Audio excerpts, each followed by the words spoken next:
kita langsung mulai saja. Selamat pagi semuanya. Assalamualaikum warahmatullahi wabarakatuh.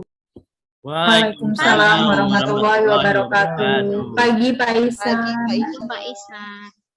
Ya, bagaimana nih kabarnya hari ini? Sehat semua? Alhamdulillah sehat, Pak. Sehat Pak Isa. Alhamdulillah ya. Semoga kita selalu dalam keadaan sehat dan dalam perlindungan Allah Subhanahu wa taala. Sebelum proses pembelajaran, saya persilahkan untuk ketua kelas kita, Jamasri, dengan doa. Baik teman-teman, kita berdoa menurut agama dan kepercayaan masing-masing. Berdoa dimulai. Berdoa selesai. Baik, sebelum saya melanjutkan proses pembelajaran, saya mau coba cek dulu kehadirannya nih pesertanya. Yang pertama, Atep, hadir Atep? Hadir, Pak. Kemudian Fajar Selawati. Hadir Pak. Oke, Irwan. Hadir, Pak. Oke, Niken Pratiwi. Hadir, Pak. Irma Sarah. Hadir Bapak. Jamasri. Hadir. Nizam Dipa. Ada, Pak. Rila Selawati. Hadir Bapak. Yuke Musdalifa. Hadir Pak. Wahyu Fatur Rozak. Hadir, Pak. Siti Ania. Sakit, Pak. Sakit, Oh, Pak. sakit ya? Iya. Oh, Suratnya baiklah sudah kalau saya begitu. berikan ke BK, Pak. Sudah ya, terima kasih Jamasri ya. Ya, kita doakan semoga segera diangkat penyakitnya. Amin. Sebelum kita memulai, di sini yuk biar semangat dulu. Kalau misalkan saya tanya apa kabar, jawabannya alhamdulillah sukses, luar biasa. Apa kabar semuanya? Alhamdulillah. Luar biasa. Alhamdulillah. Semangat semuanya, saya suka semangatnya kali ini. Oke, yuk untuk membangkitkan semangat kita lebih lagi, kita menyanyikan lagu nasional. Ada suaranya?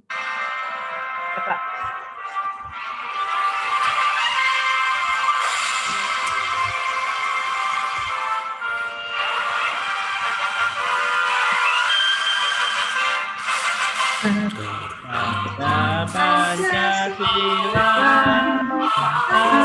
Kita pendukung Patriot proklamasi untuk Pancasila, rakyat adil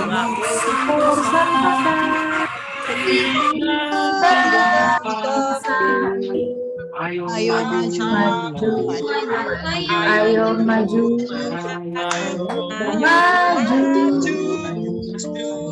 Untuk pertemuan kali ini, di sini ada kompetensi dasar dan juga indikator pencapaian kompetensi yang harus kita penuhi. Untuk kompetensi dasarnya itu menganalisis pelanggaran hak asasi manusia dalam perspektif Pancasila dalam kehidupan berbangsa dan bernegara. Nah, di sini ada 1, 2, 3, 4, 5 indikatornya. Yang pertama menjelaskan pengertian hak dan kewajiban asasi manusia, kemudian memahami substansi hak dan kewajiban asasi manusia, kemudian ada mengidentifikasi faktor penyebab terjadinya pelanggaran HAM, kemudian ada menganalisis kasus-kasus penyebab terjadinya pelanggaran HAM, kemudian yang terakhir menganalisis upaya penegakan HAM.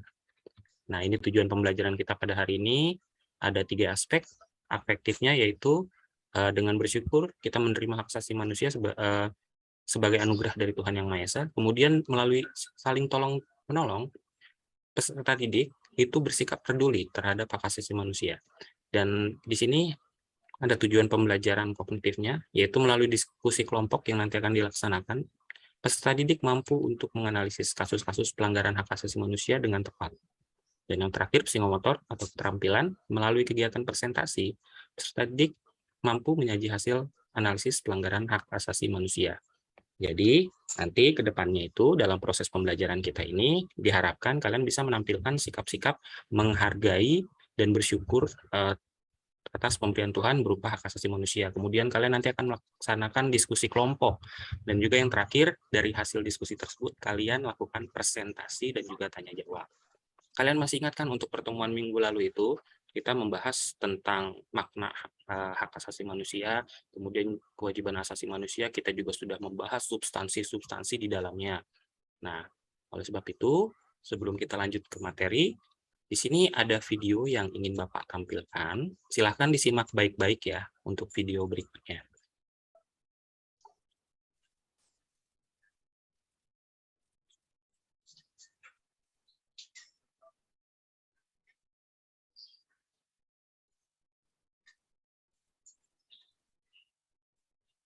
Mereka membenciku tanpa alasan.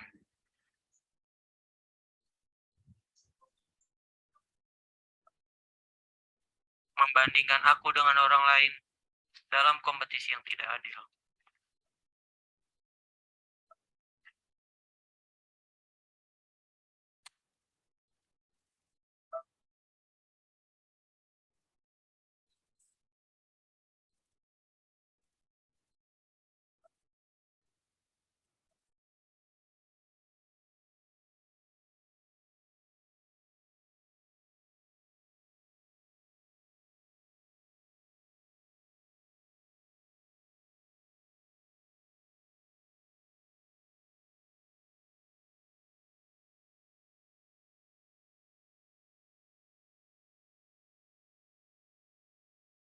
Suaranya tidak terdengar, Pak. Oh iya. Kalau ini Sekarang sudah terdengar? ada, Pak. Sudah. Sudah, Pak.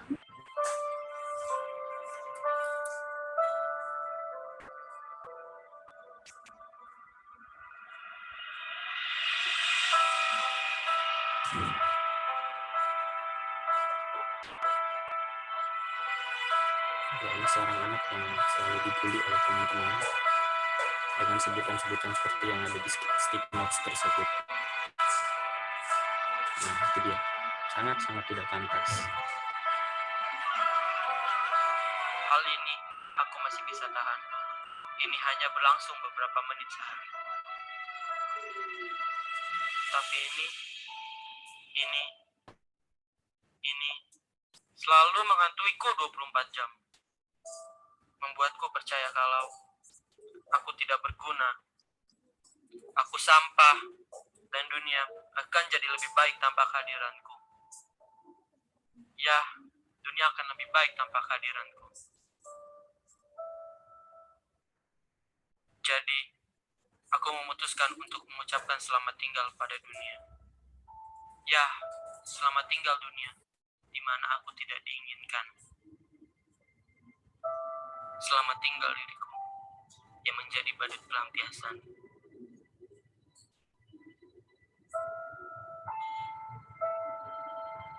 Ya, 1 dari 8 anak di Indonesia pernah mengalami penghinaan dan ancaman di dunia maya. 1 dari 10 korban cyberbully melakukan tindakan bunuh diri dalam setahun. Ini sangat banyak sekali korban-korban. Mungkin sekarang juga bisa lebih meningkat dari 10.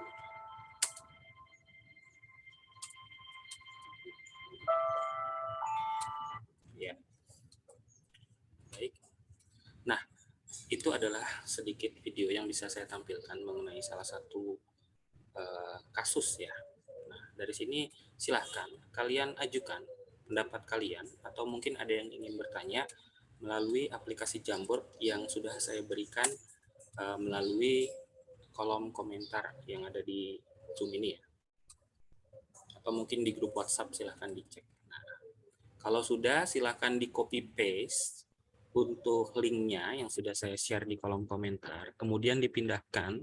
Bagi yang menggunakan handphone bisa melalui browser di handphone, bagi yang menggunakan laptop bisa langsung buka browsernya kemudian di copy paste saja langsung. Nah, setelah terbuka, kemudian kalian bisa pilih menu sticky note yang ada di sebelah kiri, baris sebelah kiri. Nah, itu bisa dicek. Nah, kurang lebih seperti ini.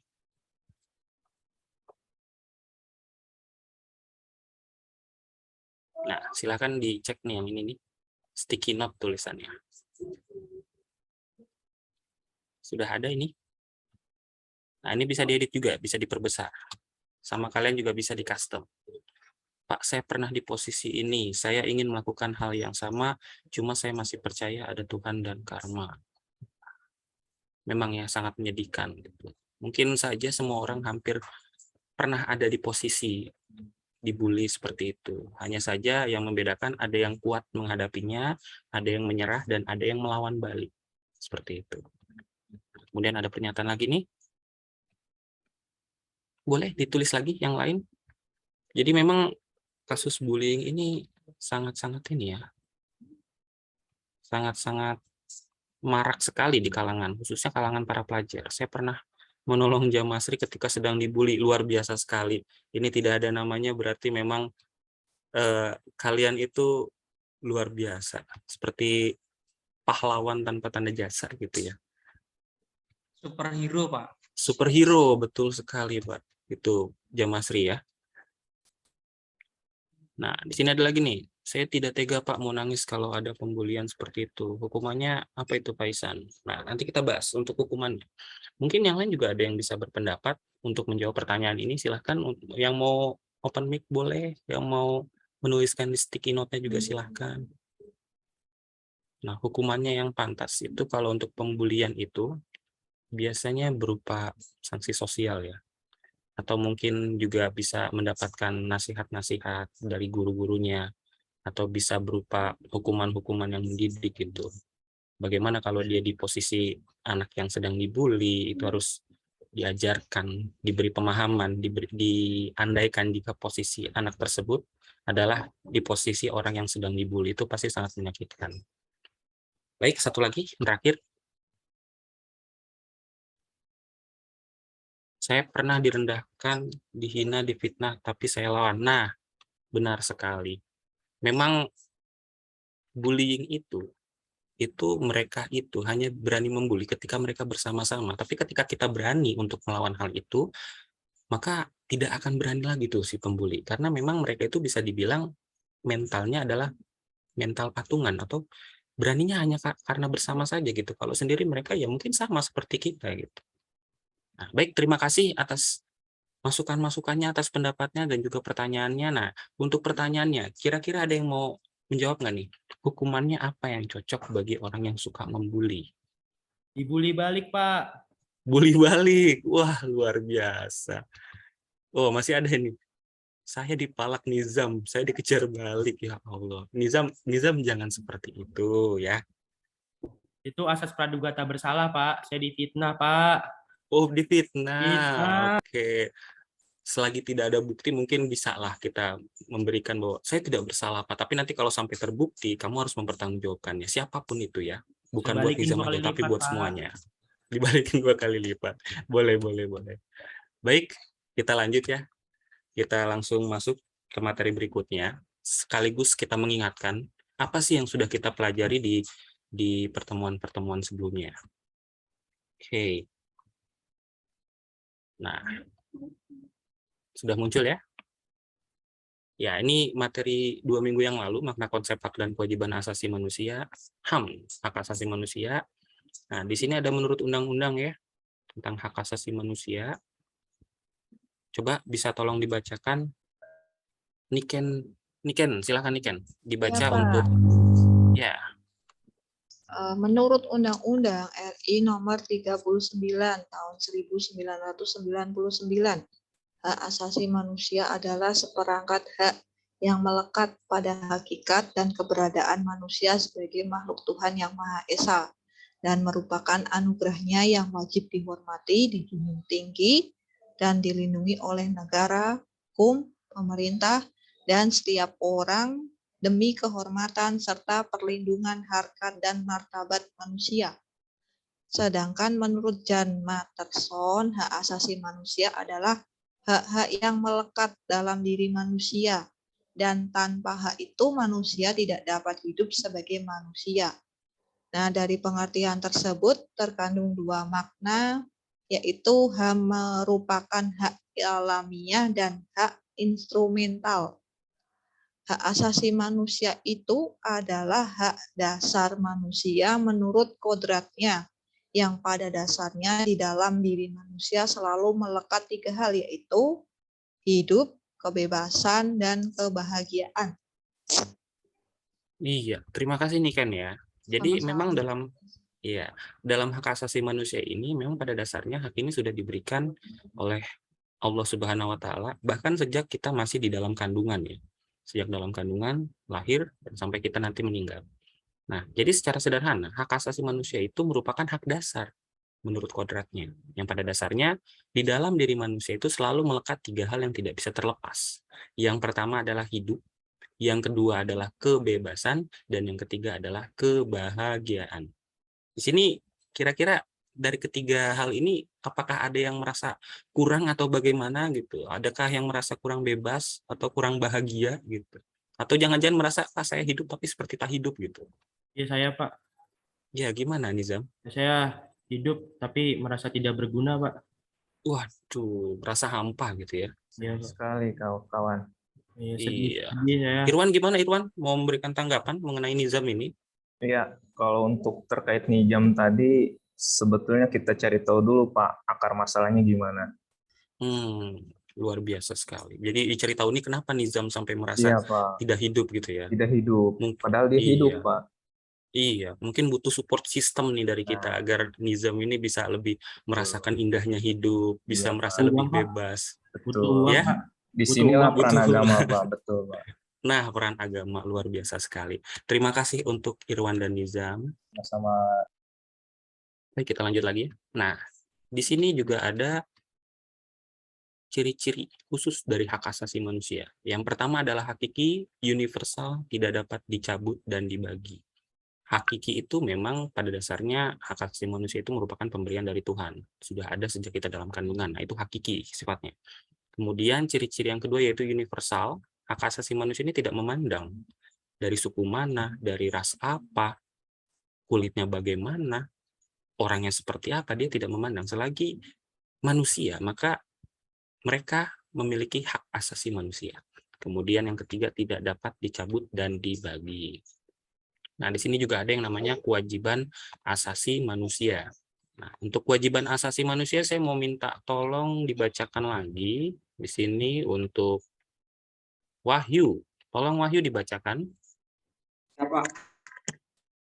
Baik, saya bacakan. Pasal 1 ayat 2 Undang-Undang Republik Indonesia nomor 39 tahun 1999 tentang hak asasi manusia menyatakan kewajiban asasi manusia adalah seperangkat kewajiban yang apabila tidak dilaksanakan tidak memungkinkan terlaksananya dan tegaknya hak asasi manusia.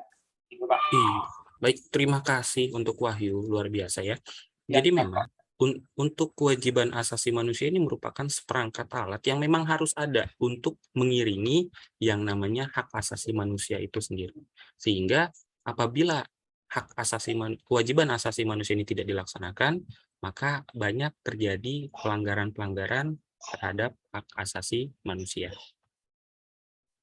Nah, kemudian di sini berikutnya kita bisa cari tahu ternyata tadi setelah yang dijelaskan oleh Wahyu, hak dan kewajiban asasi manusia itu memiliki hubungan kausalitas atau hubungan sebab akibat. Ada hubungan nih antara hak dan kewajiban. Nah, saling berkaitan satu sama lain. Bisa diibaratkan hak dan kewajiban asasi manusia itu bagaikan dua sisi mata koin. Jadi mereka itu melekat satu sama lain, tidak bisa terpisahkan satu dengan yang lainnya. Di mana di situ ada hak, maka di situ ada kewajiban yang menyertainya. Di mana di situ ada kewajiban, maka ada hak yang harus ditunaikan. Seperti itu. Nah, untuk materi minggu lalu sebelumnya, di sini juga kita sudah membahas tentang substansi hak dan kewajiban asasi manusia dalam Pancasila ya. Nah, bagaimana sih Pancasila ini menjamin hak dan kewajiban asasi manusia? Ini bisa kita tinjau dari nilai-nilai Pancasila. Yang pertama, ada nilai dasar. Kemudian yang kedua, ada nilai instrumental. Dan yang ketiga adalah nilai praksis. Nah, ini bisa kalian lihat sendiri ya, hubungan hak dan kewajiban asasi manusia berdasarkan nilai-nilai Pancasila dari sila 1, sila kedua, sampai sila kelima. Nah, ini nilai ketuhanan, HAM-nya bagaimana, KAM-nya bagaimana. Kemudian di sini juga ada nilai kemanusiaan. Di sini juga nilai persatuan, menjamin hak berserikat dan berkumpul, menjaga persatuan dan kesatuan bangsa. Di sini ada kerakyatan, nilai kerakyatan, yaitu menjamin kehidupan bermasyarakat bangsa dan negara yang demokratis. Nah, kewajibannya itu menghargai hak setiap warga negara dalam berdemokrasi. Yang kelima yaitu keadilan sosial, menjamin hak milik perorangan dan melindungi dan dilindungi pemanfaatannya, mengakui dan menghargai hak milik perorangan. Nah, seperti itu. Nah, di sini ada nilai instrumental. Nilai instrumental ini kita ambil dari Undang-Undang Dasar. Jadi kalau misalkan nilai dasar itu, ini merupakan landasan ya, nilai yang paling utama, yang paling mendasar, yang melandasi setiap pelaksanaan-pelaksanaan dari hak asasi manusia maupun kewajiban asasi manusia. Sumbernya dari sini. Kemudian di sini ada nilai instrumental, yaitu peraturan, penjabaran dari nilai-nilai dasar yang sebelumnya. Jadi nilai dasar ini dijabarkan, turun menjadi nilai instrumental. Nah, di dalamnya biasanya berisi peraturan-peraturan pelaksanaannya. Nah, di sini juga. Nah, di sini ada nilai praksis. Nah, berikut ada contoh-contohnya nih, nilai praksis nih. Nilai praksis itu merupakan pelaksanaan dari nilai-nilai instrumental yang ada. Kira-kira ada yang mau ngasih contoh nggak nih dari gambar-gambar yang sudah ada ini? Ada yang bisa memberikan pendapat nggak? Kira-kira nilai praksis apa sih yang sudah kalian lakukan berkenaan dengan hak dan kewajiban asasi manusia? Membantu sesama, Pak. Oke, membantu sesama. Apalagi? Toleransi, Pak. Toleransi, luar biasa. Ini ya, toleransi gambarnya ada ya. Apalagi? Ikut serta dalam upacara bendera, Pak. Ikut serta dalam upacara bendera. Baik, terima kasih tadi untuk Nizam, Irwan, dan juga Fajar Selawati ya. Nah, itu adalah merupakan salah satu bentuk nilai praksis yang bisa kita laksanakan dalam kehidupan kita sehari-hari. Nah, ini adalah sikap positif nih yang bisa kita laksanakan. Nah, terus di sini juga ada kasus-kasus pelanggaran HAM di Indonesia. Nah, bisa dilihat ini ada aduan kasus pelanggaran hak asasi manusia ya. Dimulai dari tahun sekarang 2022, 2021 dan 2020. Di sini kasusnya saya ambil sumbernya itu dari komnasham.go.id. Nah, ini jumlah kasus aduannya. Ada yang bisa menyimpulkan tidak dari atau ada yang bisa menjelaskan dari maksud gambar yang ini? Ada Pak, saya Pak. Ya, silakan Wahyu. Aduan kasus pelanggaran hak asasi manusia dari tahun ke tahun ini Pak. Nah, untuk yang berwarna kuning sendiri atau orange ya, ini tahun 2020 ada sebanyak 1.864 dan tahun 2021 ini terjadi peningkatan Pak menjadi 2.909. Sedangkan untuk 2022 ternyata turun Pak menjadi 2.400. Oke, baik. Berarti untuk aduan kasus ini setiap tahunnya ini ya sangat dinamis ya. Kadang naik, kadang turun, mungkin tergantung dari kejadian yang ada. Untuk Atep, coba Atep. Saya mau tanya Atep dulu ini. Kira-kira tertingginya di tahun berapa nih, Atep, di antara 3 tahun belakangan ini? Tertingginya di tahun 2021, Pak. 2021 ya. Berapa kasus kira-kira, Atep? 2.909 kasus, Pak. 2.909 kasus. Banyak sekali ya. Banyak, Pak. Iya, mudah-mudahan semua kasus ini bisa diselesaikan dengan baik oleh para penegak hak asasi manusia. Ya, kita lanjut. Nah, di sini juga ada nih. Kita lihat kalau tadi per tahun, sekarang per bulannya. Nah, coba, Yuke. Saya mau tanya nih. Dari bulan Januari sampai Oktober nih, tertingginya kapan? Dari Januari sampai Oktober, ini tertingginya di Januari, Pak. Di Januari ya? Berapa kasus? 455 kasus. Iya. Ya, berarti kita patut bersyukurnya. Semakin ke sini jumlah aduan kasus pelanggaran HAM semakin lama semakin menurun. Ya, mudah-mudahan ke depannya masyarakat Indonesia lebih sadar tentang HAM sehingga bisa menurunkan kasus-kasus atau aduan-aduan yang masuk. Seperti itu ya. Nah, dari kasus-kasus tersebut, apa sih kira-kira penyebabnya terjadinya pelanggaran HAM? Ada yang mau ngasih pendapat dulu nih sebelum saya lanjut lagi? Saya, Pak. Oh iya, silakan Rila. Karena adanya sikap egois, Pak. Sikap egois. Oke, boleh. Ada lagi? Yang lain? Kemudian, terima kasih ya, Rila. Iya, Pak. Ya, terima kasih. Yang lain? Saya, Tadi Pak. Yuke. Siapa ini? Ya. Oh, Irwan. Saya Irwan, Pak. Oh iya. Rendahnya kesadaran akan HAM, Pak. Rendahnya kesadaran HAM. Oke, boleh. Yuke, tadi sudah ini ya. Ya, penyalahgunaan wewenang, Pak. Penyalahgunaan wewenang. Ih, luar Iya, biasa Pak. ini. Sepertinya tadi malam sudah dibaca ya materinya ya. Alhamdulillah Pak, ini. belajar. Alhamdulillah. Terima kasih. Kita lanjut. Nah, benar sekali yang disampaikan oleh semuanya tadi dari Rila, Yuke, Irwan. Betul. Semuanya betul. Hanya saja kita bedakan dulu nih faktor-faktor penyebab terjadinya pelanggaran HAM yang berasal dari dalam diri kita sendiri ataupun yang berasal dari luar. Nah, untuk dari dalam diri kita sendiri itu biasanya kita sebut dengan faktor internal. Sedangkan yang berasal dari luar itu kita sebut sebagai faktor eksternal. Kita bahas dulu nih satu-satu. Yang pertama, faktor internal, yaitu sikap egois. Sikap egois itu yang seperti apa sih sebetulnya? Gimana nih? Sikap egois. Mau menang sendiri, Pak. Mau menang sendiri. Apalagi? Mementingkan diri sendiri ya, Pak. Mementingkan diri sendiri. Oke. Maunya Jadi dingertiin, Pak, tapi nggak mau maunya ngertiin orang. dimengerti. Waduh, luar biasa ini Irwan ya. Tapi memang betul semua ya. Sikap egois itu kita memang benar-benar mementingkan diri sendiri. Kita tidak peduli dengan orang lain. Sekalipun apa yang kita lakukan itu bisa saja merugikan orang lain. Dan ini kadang sangat sulit untuk dikoreksi gitu. Kalau tidak ditegur secara langsung, bahkan kita tegur pun kadang namanya egois tidak mau disalahkan. Meskipun sifatnya atau perilakunya sudah jelas-jelas salah. Tapi tidak mau disalahkan. Itu sikap egois. Kemudian yang kedua, rendahnya kesadaran HAM. Mungkin seseorang tersebut tidak paham. Dia membuli temannya, dia memalak temannya, dia mengintimidasi temannya. Bisa saja dia tidak paham bahwa hal-hal yang dia lakukan itu sebetulnya sudah menyalahi atau sudah melanggar hak orang lain, mengganggu kenyamanan orang lain. Tapi dia tidak sadar. Dia hanya merasa bahwa hal yang dia lakukan itu merupakan sebuah kesenangan, kebahagiaan buat dirinya sendiri, tanpa memperdulikan bagaimana perasaan orang yang dia perlakukan. Karena dia tidak sadar, sebetulnya yang dia lakukan itu adalah sebuah pelanggaran terhadap hak asasi manusia. Nah, kemudian yang ketiga, yaitu ada yang namanya sikap tidak toleran. Sikap tidak toleran ini bisa dibilang adalah sebuah sikap di mana seseorang tidak bisa menerima adanya perbedaan. Dia menganggap sesuatu yang di luar dirinya dan kelompoknya itu adalah salah, tidak ada yang benar. Yang benar hanya saya atau kita gitu. Di luar dari kelompok kita, di luar dari sepemahaman saya atau yang lainnya itu dianggap semuanya salah, tidak toleran, tidak bisa menerima yang namanya perbedaan.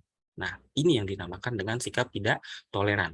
Nah, ketiga hal inilah yang merupakan faktor internal atau yang berasal dari diri sendiri. Oleh karena itu, kita harus sering-sering bercermin diri, harus sering-sering berkaca diri, kira-kira ketiga sikap ini sebetulnya ada atau tidak di dalam diri kita. Kalau memang ada, yuk sama-sama pelan-pelan kita rubah menjadi lebih baik. Nah, oke, sekarang kita bahas. Tadi sudah faktor dari dalam. Sekarang kita bahas faktor dari luarnya nih. Ada 4. Tadi sudah disebutkan sama Yuke ya, penyalahgunaan kekuasaan. Nah, apa sih penyalahgunaan kekuasaan itu? Saya coba tanya dulu nih, tadi ada yang agak-agak bengong tadi saya perhatikan itu ya. Irma, coba Irma ada? Nah, Irma. Hadir, Pak. Iya, ayo Irma, jangan bengong aja di belakang itu. Saya bingung, Pak. Iya, bingungnya gimana, Irma? Tadi ada yang bilang yang menyebabkan seseorang itu melakukan pelanggaran itu ada sikap egois, kemudian rendahnya kesadaran HAM. Nah, saya nggak tahu Pak, rendahnya kesadaran HAM itu apa sih Pak? Oke, rendahnya kesadaran HAM itu apa? Baik, saya jelaskan lagi. Terima kasih Irma. Ya, akhirnya nyimak lagi kan Irma ini.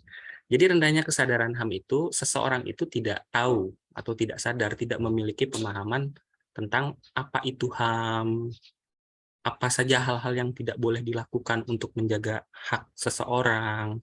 Dia tidak tahu hal yang dia lakukan itu sebetulnya melanggar dari hak asasi manusia milik orang lain. Contohnya seperti ya membuli, kemudian mengejek, membuat seseorang tidak nyaman gitu.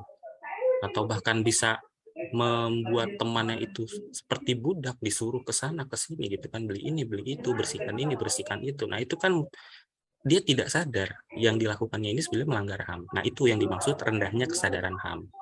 Jadi Seperti harus itu. belajar ya Pak ya? Betul. Salah satu caranya ya kita harus cari tahu dulu HAM itu apa, kemudian bagaimana kita harus bersikap untuk menghindari hal-hal yang dirasa melanggar dari HAM itu sendiri. Nah, Tia Hirmaya sudah paham? Iya Pak, sudah paham. Ya, Terima baik, kasih terima Pak. kasih. Sama-sama. Nah, kita lanjut. Kita masuk ke faktor eksternal, penyalahgunaan kekuasaan ya. Jadi penyalahgunaan kekuasaan ini biasanya terjadi kepada orang-orang yang memiliki kekuasaan. Contohnya saya nih. Saya ini kan seorang guru gitu ya. Dan kalian ini kan peserta didik anak-anak saya gitu. Saya punya kekuasaan, saya punya wewenang untuk mengatur kalian. Nah, bisa saya menyalahgunakan kekuasaan saya ini sebagai guru untuk menekan atau merugikan kalian. Contohnya, saya tidak suka nih sama Irwan. Pokoknya setiap Irwan datang itu bikin mood saya buruk gitu. Walaupun Irwan ini sebetulnya tugas ngerjain, orangnya rajin segala macam, tapi karena saya tidak suka setiap datang itu, alah Irwan lagi. Pokoknya saya tidak suka sama kamu, saya kasih nilai kamu jelek gitu. Nah itu kan sangat-sangat subjektif gitu, sangat-sangat merugikan Irwan. Padahal Iya, dia Pak. tidak berbuat salah atau apapun gitu. Nah ini contoh dari penyalahgunaan kekuasaan. Nah, kemudian ketidaktegasan aparat penegak hukum. Nah, ini biasanya ada pada petugas-petugas yang ada di lapangan, alat-alat penegak hukum, contohnya seperti polisi, TNI, Komnas HAM, dan sebagainya. Nah, ketidaktegasan itu nanti akan berakibat pada timbulnya kasus-kasus pelanggaran HAM yang lain. Ini ibaratnya seperti lingkaran setan gitu. Ketika terjadi sebuah kasus, aparat penegak hukum kita tidak cepat tanggap mengatasi masalah tersebut, maka akan terjadi lagi nih. Yang kemarin aja masalahnya aman-aman saja, tidak pernah ada sanksi apapun yang tegas dan lain sebagainya, udah besok diulang lagi aja. Nah itu kan akhirnya jadi siklus, sebuah siklus lingkaran setan yang tidak bisa terputus. Nah seperti itu. Kemudian yang ketiga ada yang namanya penyalahgunaan teknologi. Sekarang teknologi sudah sangat canggih. Banyak hal yang bisa kita manfaatkan dari teknologi, dan ini bagaikan dua sisi mata pisau gitu. Kita menggunakannya mau seperti apa? Apakah kita ingin menggunakan teknologi ini untuk kebaikan atau untuk hal yang lain? Nah, kalau misalkan kita gunakan untuk kebaikan, itu pasti bisa menolong orang. Tapi kalau kita salah gunakan teknologi ini, jelas akan merugikan orang lain. Bisa merugikan hak-hak orang lain. Contohnya, contoh pengalaman pribadi saja ya. Kemarin saya baru beli sepatu melalui online shop gitu kan, teknologi. Nah, kemudian saya beli sepatu, kemudian saya sudah transfer segala macam, bilang mau dikirim. Setelah dikirim, ternyata saya dapat telepon. Katanya ini sepatunya tersita lah, gini segala macam dan lain sebagainya gitu kan. Akhirnya yang terjadi, duit saya tidak kembali gitu kan. Saya dituntut untuk membayar lebih juga dan lain sebagainya ya. Sudahlah, mau tidak mau saya ikhlaskan saja uang yang sudah saya transfer sebagai pembelian awal gitu. Akhirnya kan hak yang seharusnya saya terima tidak dapat gitu. Sedangkan saya sudah memberikan kewajiban saya, yaitu membayar sejumlah dana untuk membeli sepatu tersebut. Ini salah satu faktornya kita tidak pernah ketemu, kita tidak pernah apapun. Ya, akhirnya yang dirugikan saya di sini gitu. Karena menggunakan teknologi yang saya rasa bisa memudahkan, ternyata malah membuat saya rugi. Nah, pelaku tersebut dia memanfaatkan teknologi untuk mengambil keuntungan, yaitu mengambil hak yang dimiliki oleh orang lain. Dalam hal ini hak saya. Seperti itu. Nah, ini terjadi yang namanya pelanggaran hak. Kemudian yang terakhir di sini ada kesenjangan sosial dan ekonomi yang tinggi. Nah, kesenjangan sosial dan ekonomi yang tinggi ini memang merupakan salah satu faktor juga yang bisa menyebabkan seseorang melakukan hal-hal yang di luar kendalinya atau di luar kemampuannya gitu, memaksakan sesuatu sehingga merugikan banyak orang. Contohnya, kesenjangan sosial dan ekonomi yang tinggi. Mohon maaf sebelumnya ya. Di Indonesia itu masih banyak ketimpangan sosial dan ekonomi yang tinggi yang menyebabkan kasus-kasus kriminal. Ada orang yang sangat-sangat kaya, ada orang yang mohon maaf sangat-sangat kekurangan. Nah, orang yang kekurangan ini pasti pada satu titik, tidak semuanya, saya bilang tidak semuanya, tapi ada beberapa orang yang mungkin karena desakan ekonomi yang sangat luar biasa, dia melakukan hal-hal yang sebenarnya tidak ingin dia lakukan. Entah itu dengan cara menjamret, merampok, atau bahkan membegal yang lebih mengerikan gitu, sampai-sampai bisa menghilangkan nyawa orang lain. Nah, ini sangat-sangat apa ya, sangat-sangat miris gitu kalau kita lihat. Karena sudah banyak kasus juga yang terjadi. Nah, makanya yuk sama-sama kita meminimalisir dengan kita mengetahui faktor-faktor yang ada ke depannya, berharap kita bisa meminimalisir terjadinya kasus-kasus pelanggaran HAM. Seperti itu. Nah, di sini ada beberapa contoh ya, saya berikan 9 contoh kasus-kasusnya. Nanti untuk seperti apa lebih dalam mengenai kasus akan ada diskusi, tapi sebelumnya coba saya minta tolong dibacakan dulu nih untuk kasus-kasusnya. Silahkan kepada Nizam. Ya, apakah Nizam ada ini? Ada Pak dari Oh, kamar. ada. Oke. Silahkan Nizam dibacakan saja 9 contoh kasusnya. Ya, 9 kasus HAM terberat yang pernah tersorot. Yang pertama, kasus-kasus dalam pembantaian genosida. Yang kedua, kasus-kasus Petrus, penembakan misterius. Ini biasanya tuh yang orang-orang preman-preman gitu ya Pak, zaman dulu ya. Ya, betul. Nah, yang ketiga, pembantaian Tanjung Priuk. Yang keempat, pembantaian Santa Cruz, Dili, ini di Timur Timur. Yang kelima, pembunuhan aktivis buruh Marsina. Ini jadi lagu nih Pak, lagu band metal nih Pak. Band Wih, sampai jadi lagu ya, luar biasa. Iya, ini keren banget Pak. Saya suka banget. Nah, yang keenam ada penembakan dan penghilangan mahasiswa Trisakti. Ini yang meninggal 4 orang, sampai sekarang belum tahu siapa yang membunuh. Yang selanjutnya ada penembakan Semanggi, ada pembunuhan Wamena di Papua, dan pembunuhan aktivis HAM Munir. Oke, 2004 ya. Ya memang ini kasus-kasus yang sampai sekarang masih menjadi tanda tanya untuk penyelesaiannya, bahkan masih bisa dibilang menjadi sebuah misteri gitu kan di Indonesia. Baik, oke. Selanjutnya, setelah kalian menyimak materi tadi sekilas mengenai faktor apa saja sih yang menyebabkan terjadinya pelanggaran HAM, kemudian beberapa contoh kasus, maka di sini saya akan memberikan kesempatan kalian untuk berdiskusi. Nah, di sini kelompoknya sudah saya bentuk berdasarkan hasil observasi yang saya lakukan, kira-kira siapa saja. Nah, ini saya bentuk kelompok menjadi 4 kelompok. Oke, baik. Sekarang saya berikan waktu untuk duduk sesuai dengan nama kelompoknya masing-masing. Ini tidak akan saya stop share dulu ya, biar kalian tahu dulu nama-nama kelompoknya, dan sekarang silahkan duduk di kelompoknya masing-masing. Nah, di sini saya berikan LKPD-nya ya. Dan silahkan kalian lakukan analisis kasus pelanggaran HAM. Ya. Kemudian carilah kasus-kasus pelanggaran HAM dari berbagai sumber. Kalian bisa cari dari buku, surat kabar, majalah, internet, atau dari apapun itu. Dan diharapkan masing-masing kelompok itu harus mendapatkan kasus yang berbeda. Jadi jangan sampai sama kasusnya ya. Kemudian tulislah kasus tersebut ke dalam kertas folio, kemudian diberi nama anggota-anggota kelompoknya. Jangan lupa. Dan yang keempat, lakukan analisis terhadap kasus-kasus tersebut dengan mengisi tabel yang sudah saya berikan ini. Nah, ketentuannya seperti ini. Yang pertama, tulis judul kasusnya itu seperti apa. Boleh kalian namakan kasusnya itu ya sesuai dengan kasus yang kalian temukan. Kemudian yang kedua, kaitkan kasus tersebut.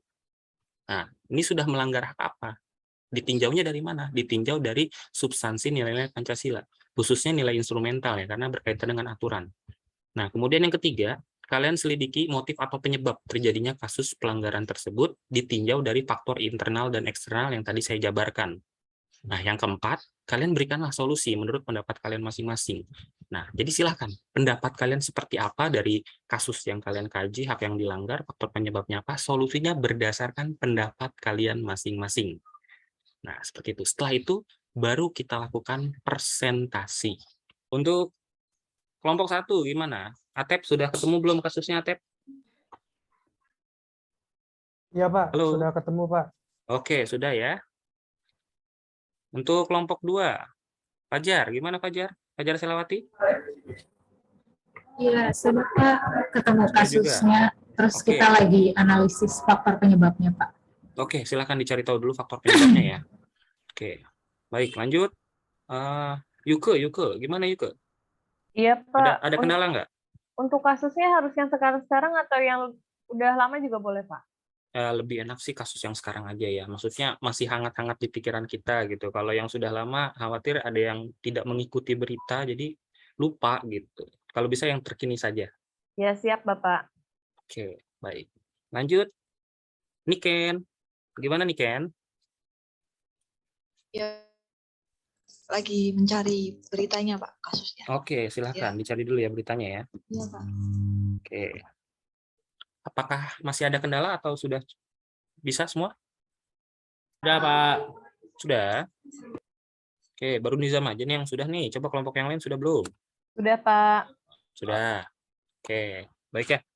Kalau memang sudah, khususnya buat yang sudah nih, yuk kita langsung mulai ke tahapan berikutnya, yaitu kita presentasikan hasil diskusi kalian.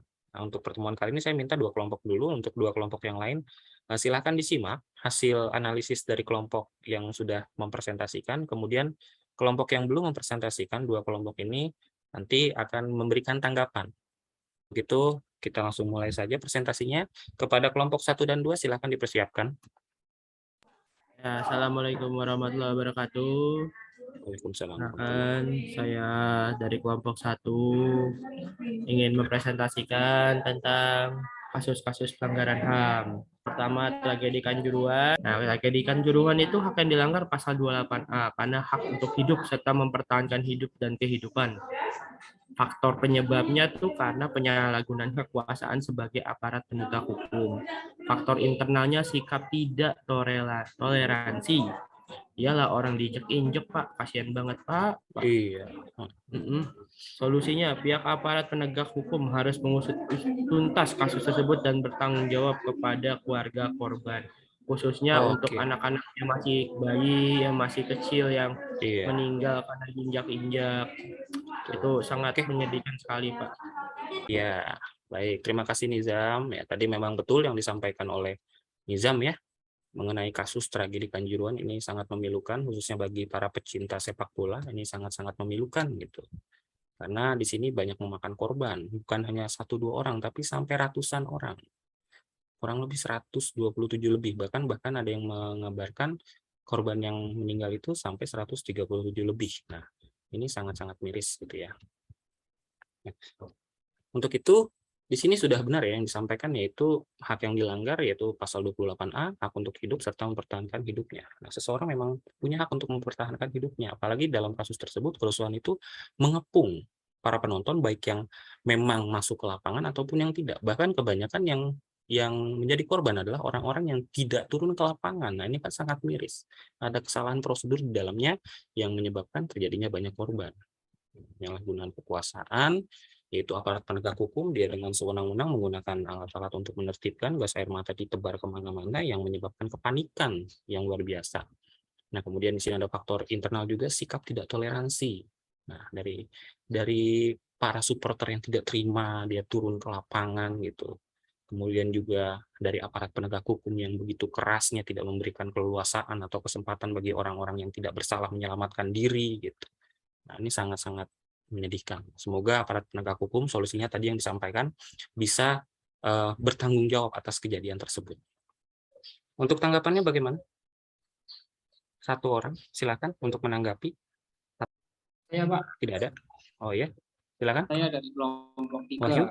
Ya. Ada dipresentasikan, mungkin ada yang perlu ditambahkan untuk kelompok 1, Pak. Solusinya itu kalau kata guru agama terus tabayun, Pak. Nah, itu kan karena ada udon dari pihak kepolisian. Supporter yang turun itu tahu banyak mau apa, tapi langsung Oke. Baik. Terima kasih ya untuk masukannya dari Wahyu. Memang harus ada tabayun dulu antara 2 pihak, antara supporter dan aparat kepolisian, sehingga ditemukan jalan keluarnya. Baik, terima kasih. Oke, silahkan kalian ada evaluasi pembelajaran di sini. Silahkan kalian klik ya untuk Google Form-nya. Sudah semua belum diklik? Sudah, Pak. Baik. Sudah semua? Ada yang belum? Oke, baik. Kalau sudah semua, sini silakan. Ada yang ingin memberikan kesimpulan terhadap proses pelaksanaan kita dari awal sampai akhir? Bagaimana? Ya, boleh saya, Pak. Ya, silakan. Ya, kesimpulan yang saya tangkap untuk pelajaran hari ini, Pak, bahwa kita harus menghargai hak orang lain, Pak.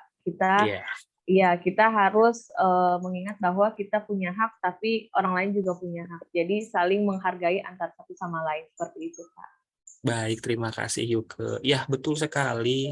Jadi yang membatasi hak asasi manusia adalah hak asasi milik orang lain. Semoga kita ke depannya menjadi orang yang lebih baik lagi. Untuk pelajaran minggu depan, jangan lupa ya kita akan membahas upaya pelanggaran HAM. Baik, sebelum kita mengakhiri proses pembelajaran ini, silakan diperiksa di kolong meja, di bawah bangku. Kalau ada sampah, silakan dibuang ke tempat sampahnya ya. Baik, terima kasih sudah dilakukan. Oleh karena itu, sebelum kita menutup pembelajaran kita pada hari ini, saya persilahkan untuk ketua kelas kita, Jamasri, untuk mengakhirinya dengan doa. Baik teman-teman, untuk mengakhiri kegiatan pada siang hari ini, mari kita berdoa menurut agama dan kepercayaan masing-masing. Berdoa dimulai. Berdoa selesai. Beri salam. Selamat siang, Pak. Selamat Siang. siang, Pak. Selamat siang semuanya. Terima kasih. Kurang lebihnya mohon maaf. Saya tutup. Wassalamualaikum warahmatullahi wabarakatuh. Waalaikumsalam warahmatullahi wabarakatuh. Terima kasih, Pak.